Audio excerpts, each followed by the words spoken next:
Saudara-saudari, Bapak, Ibu, adik-adik para sahabat Tuhan Yesus di Paroki Santo Yosef Medari dan di Stasi Santo Tomas Sayegan, juga para sahabat Tuhan Yesus dimanapun Anda berada, berkah dalam, salam semangat, sehat selalu dan senantiasa berbahagia. Kembali marilah kita belajar ilmu sejati pada hari Sabtu tanggal 19 Februari tahun 2022, hari biasa pekan ke-6. Kita mengawali belajar ilmu sejati kita dengan berdoa. Dalam nama Bapa, Putra, dan Roh Kudus. Amin. Allah yang Maha Kuasa, bantulah kami agar kami selalu merenungkan apa yang benar. Semoga kami sanggup melaksanakan apa yang sesuai dengan kehendak-Mu, baik dengan perkataan maupun dengan perbuatan. Dengan pengantaraan Yesus Kristus Putra-Mu, Tuhan kami, yang bersama Dikau dan dalam persatuan Roh Kudus, hidup dan berkuasa sepanjang segala masa. Amin. Para sahabat Tuhan Yesus terkasih, kita akan belajar ilmu sejati dari Injil Yesus Kristus menurut Markus bab 9 ayat 2 sampai dengan 13. Pada suatu hari Yesus berbicara tentang bagaimana ia akan menderita sengsara. Sesudah itu ia membawa Petrus, Yakobus dan Yohanes dan bersama mereka naik ke sebuah gunung yang tinggi.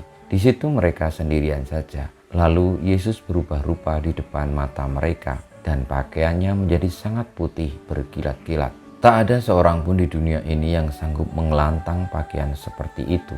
Maka nampaklah kepada mereka Elia dan Musa yang sedang berbicara dengan Yesus. Lalu Petrus berkata kepada Yesus, "Rabi, betapa bahagianya kami berada di sini. Baiklah kami dirikan 3 kemah, satu untuk engkau, satu untuk Musa, dan satu untuk Elia."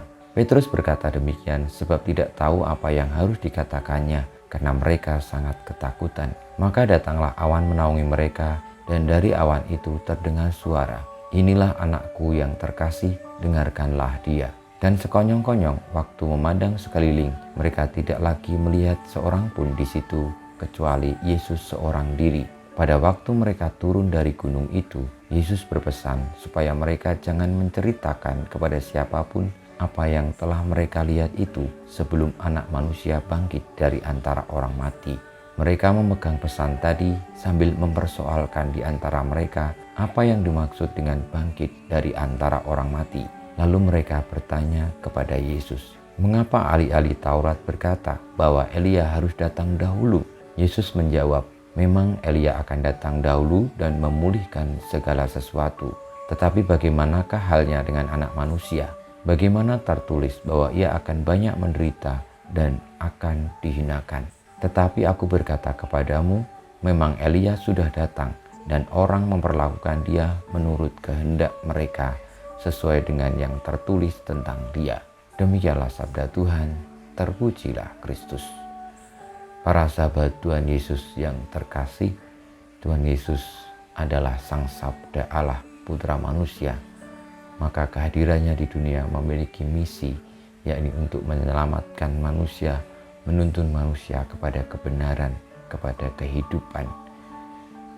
Peristiwa Tuhan Yesus ke atas gunung bersama murid-muridnya, lalu pakaiannya menjadi putih berkilat-kilat adalah peristiwa di mana Tuhan Yesus menyatakan misi sebagai putra manusia, sebagai sabda Allah untuk keselamatan manusia.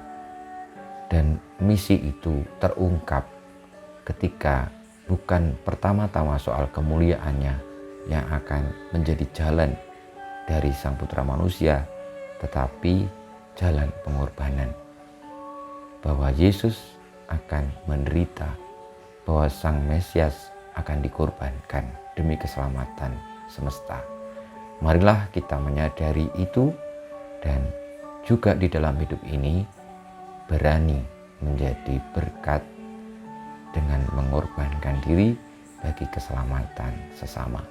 Kita mohon berkat Tuhan, kemuliaan kepada Bapa dan Putra dan Roh Kudus seperti pada permulaan, sekarang, selalu, dan sepanjang segala abad. Amin.